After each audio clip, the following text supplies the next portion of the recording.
Tabrakan maut yang melibatkan sepeda motor dan truk pengangkut sampah di Jalan Borong Raya, Makassar terekam kamera pemantau atau CCTV.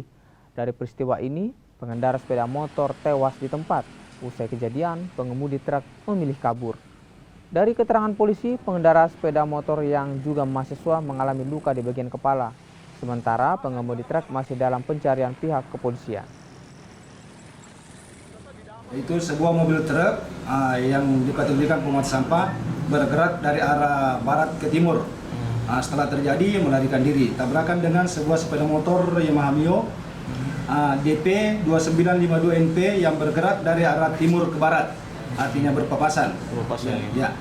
Kalau dilihat daripada CCTV yang didapat di TKP, kalau bilang kencang ya tidak bisa kita mengatakan kencang. Yang jelasnya ada benturan lah. Benturan. Ya.